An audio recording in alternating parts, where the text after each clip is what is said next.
Hits you in the gut, right? Anybody like being punched in the gut here? Can't stand it. It hurts, right? Can't breathe. It's uncomfortable. He's getting ready to not just get punched, but kicked. He's getting ready to be thrown aside because in this council here, verse 13, then the king answered the people roughly and rejected the advice which the elders had given him, and spoke to them according to the advice of the young men, saying, my father made your yoke heavy, but I will add to your yoke.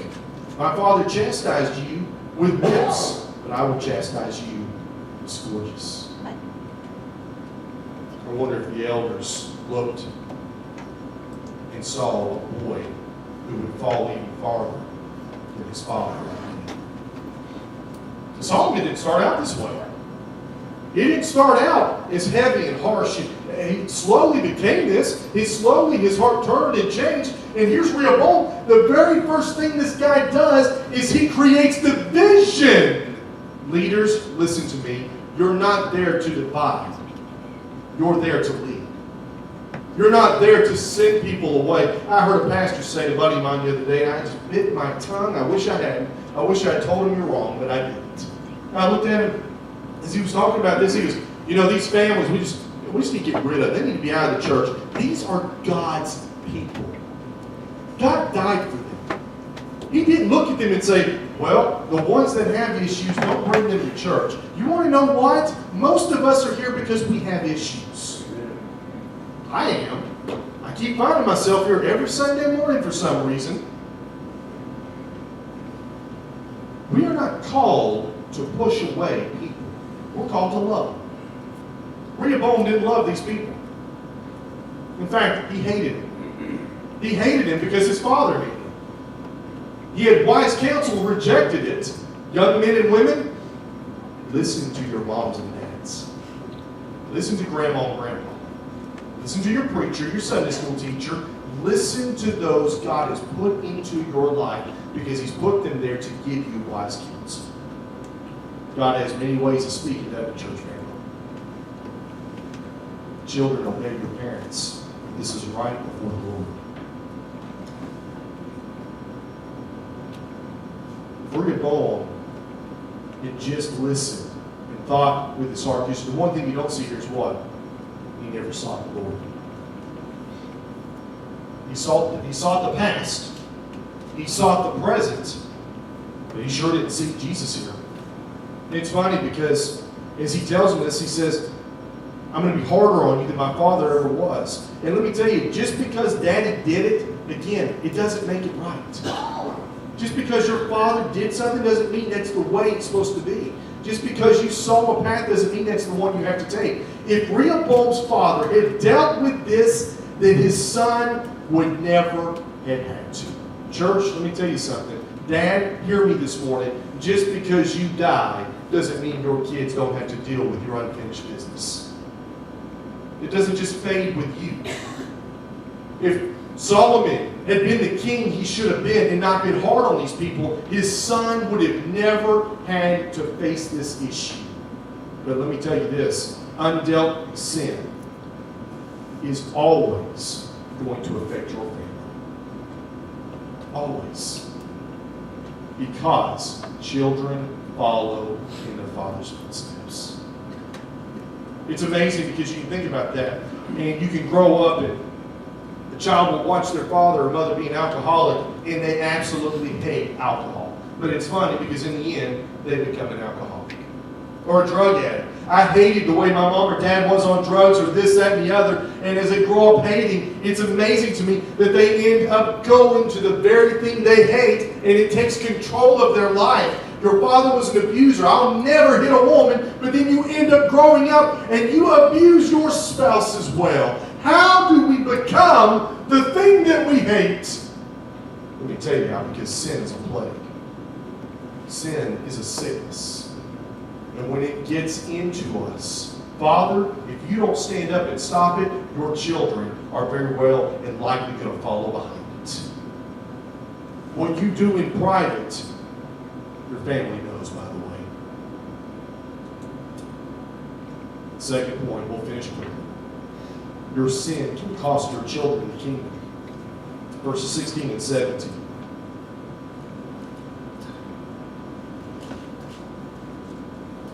Now when all Israel saw that the king did not listen to them, the people answered the king, saying, What share have we in David? We have no inheritance in the son of Jesse. To your tents, O Israel. Now see to your own house, O David. So Israel departed to their tents. But Rehoboam reigned over the children of Israel who dwelt in the cities of Judah. Now, it's amazing because the people are upset. They are frustrated that this young king, the very first thing he has done is turned around and been harsh to Jeroboam. Number one, you hear me this morning, those of you who sit out here and your mom and dad have done you wrong, or someone in your life, maybe it's a boss or something like that, when someone does you wrong, God sees it. He sees it. Not only that, but the people saw it. And here are the people now, they're upset. This king has lost confidence with the very people he's supposed to rule. Do you know, as a pastor, when you lose control of the respect of your congregation, it's hard to get it back. You can't walk in sin and get up and preach to people about how to live a good life. Dads, you can't preach to your children what to do and live a different way.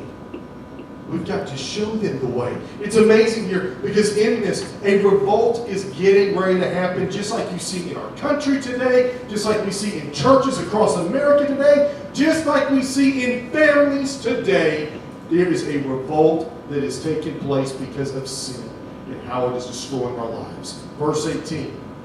Then the king, Rehoboam, sent Adoram, who was in charge of the revenue. But all Israel stoned him with stones, and he died. Therefore King Rehoboam mounted his chariot in haste to flee to Jerusalem. Now I want to stop for a moment. If Solomon had wisdom, his son definitely had none. Let's make everybody really, really mad and then send the tax guy in to collect taxes at the same time. How silly is that? News gets back to Rehoboam that the stoning has just occurred and taken place, and there's now a new council seat that is available. Rehoboam knew things had just turned south. Gets on his horse and flees. Some kingdom he was getting ready to have, right? Psalm 17 verse 5 tells us, Uphold my steps in your path, that my footsteps may not slip. Dads, watch where you walk. Watch where you walk. Because if you slip, remember who was following behind you. Well, that's way better than y'all give me credit for this morning. Some of y'all nod your heads, others are like, when's he going to be done? When we slip, our family slips. When we hold on to our precious children and we lose our balance and they weigh 22 pounds, they're going down with you. Church, we've got to be careful. We've got to make sure that our paths and our steps are directed from God. Asa follows me everywhere I go. It's cool right here. You know, if he's just a little guy. He's walking. Y'all know him. You see him running around here. He has fun. And he walks like this. He walks with his arms out right now because it helps balance him. He'll do this right here. But he's got a fascination with shoes. That is so disgusting. Oh my goodness. And he'll pick them up and it's just all over him and he's running around having a good time. But he puts these big shoes on, and he'll try to walk in them. And he's doing one of these, and he'll do, this is going to hurt, but I'll do it anyway. He'll go, you know, I actually did hurt pretty bad. I'm not doing that one again. Oh, we need some springs under those boards, man. That really wasn't good. But he'll plop. But it's amazing to me, because he's not big enough to walk in these shoes yet. But he's going to be. He likes daddy's shoes. And he's going to like the things daddy likes too. I got to be careful where I show him those shoes are. If he sees those shoes at the bar, if he sees those shoes in places they should not be, why can daddy do it, but I can't? Church, we must be careful your sin can cost your children the kingdom. Rehoboam loses the kingdom because he's an idiot. I know that's a hard word to use. Brian's giving me those eyeballs. She gives me eyeballs when I go too far. How silly. How silly to make your first decree hatred and to show people you are not going to love them. We as a church must love the world God's placed us in. We must show them a different way. Third and final point, God redeems those who have been done wrong. Again, those of you that have been done wrong, maybe your mom or dad didn't do you right, maybe someone in your life has done you wrong, cheated you, stolen from you. Your word, your value is not based off the one who has harmed you, but your value is based on the one who died for you, church family. And God sees and knows all. Verse number 20. Now it came to pass when all Israel heard that Jeroboam had come back that they sent for him and called him to the congregation and made him king over all Israel. There was none who followed the house of David from the tribe of Judah only. And I don't have time to really get into why Judah was the only tribe that followed, other than the fact that Jesus Christ himself had to come from the tribe of David. The tribe of David had to do with the tribe of Judah. It's a wonderful blessing that God still kept his promise. The tribe of Judah followed Rehoboam, but 11 other tribes said, we're not following you. We're done. All Jeroboam wanted was to be reestablished. Now he's become king. Don't you ever think that what you're going through, that God doesn't love you. That God's plans are better than anything you could ever imagine. Jeroboam never expected to become king, but here he is. Just like when you're at work and you don't expect to get that promotion, or you're going to the doctor and expecting a bad report, but there's a good report. When God gives, it's always good. When he moves, it's awesome. Jeroboam stood there now as he's becoming king.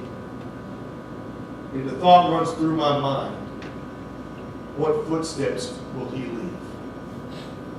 Well, in order to figure that out, you're going to have to come back tonight. To be continued. In big sight, no doubt.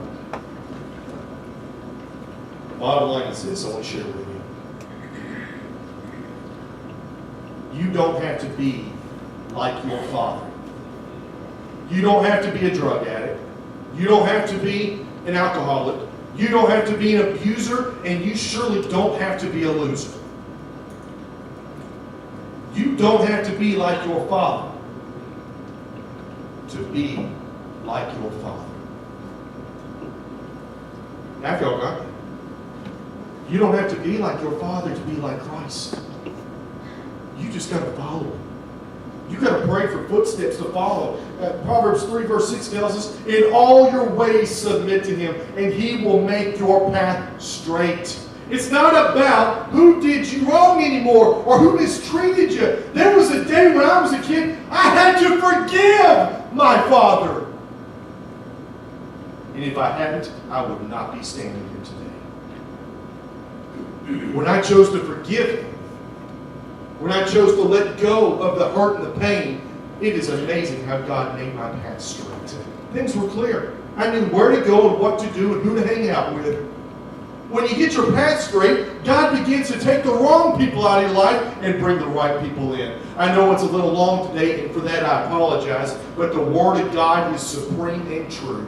What you want out of life is what you will get. If you want to end up like the pain and misery you've seen, you can have it. The Lord will not just give it to you, it will spoon feed it to you and comfort you until you swallow the first bite.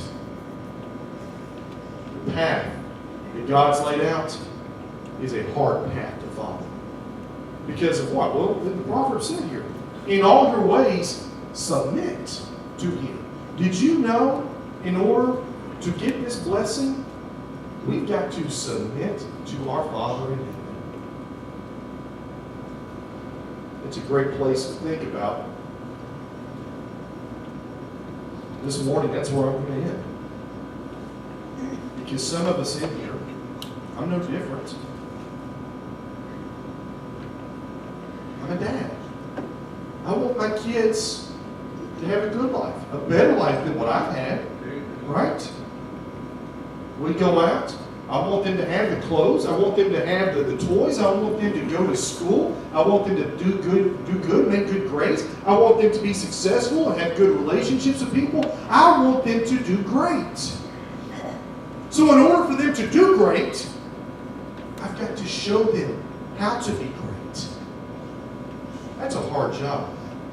You know it's hard when somebody cuts you off in traffic not to give them, you know what I'm talking about. Then they give you a horn too. That's such a distraction, isn't it? You just lay on that baby and just keep going, right? It's hard. It's hard to go to Walmart and be hearing something that you don't want to hear and not turn around and, hush. Don't talk to me that way, right? It's hard to be around family and be the example God's called you to be. But make no mistake about it, God gave you the job. And He said, I'll never give you more than you can handle. Right? Oh, wait, maybe He did say that. Maybe He did give us more than we can handle. Maybe He gave us more than we can handle so we would turn to Him. Who knows? Church, it is this simple this morning. This king failed because he followed in his father's footsteps. This king failed because his father laid out footsteps that led to sin. Church, if you do not show your children the right way to go, if we do not do what Ephesians 6 teaches us in verse number 4, to train them in discipline, to show them, if you are one of those who tries to control your child, let me promise you something, there will be a day when that cage is going to break. The way you take care of your children is not by trying to stronghold them into everything. It's by loving them through their problems, teaching them. You discipline, but you don't discipline with an iron fist. My mom and dad are direct opposites. My mom was tough, man. I'd take a spanking from my dad any day before I would my mom. I'm glad my mom was tough on me. Because if it'd been the other way around, I was with my daddy, Lord have mercy, where would I be? I have no idea. I love you, Dad. You'll probably see this someday, but it's okay. You're a good man. I just knew where discipline was, though. Children, obey your parents. But parents, leave footprints that they can follow your guidance. Would you pray with me? Heavenly Father, Lord, we love you today. We thank you and praise you, Lord. As we come before you, I just want to ask you, Father, to help us to be the men of God that you called us to be.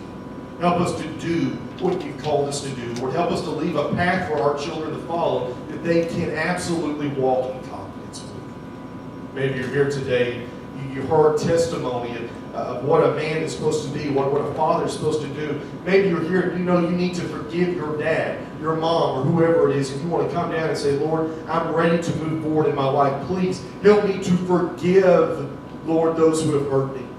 Because, Lord, you saw Jeroboam, Lord, and you saw what he was going through, the hardships and everything. And, Father God, you gave him a second chance. You moved things out of the way and people and obstacles. What the enemy meant for harm, you turned around to get glory from. Maybe you're here as a father and you know that you need to pray that God will move in your life and use you. Whatever the case may be, if God is speaking to your heart, walk in obedience. You never know. Your child may be watching today. The footprints that you leave right now may very well save their life to where the kingdom does not get stripped from them. Heavenly Father, we love you and thank you. It's in Jesus' name we pray. Amen. This morning, as we stand to our feet, we'll have just a moment.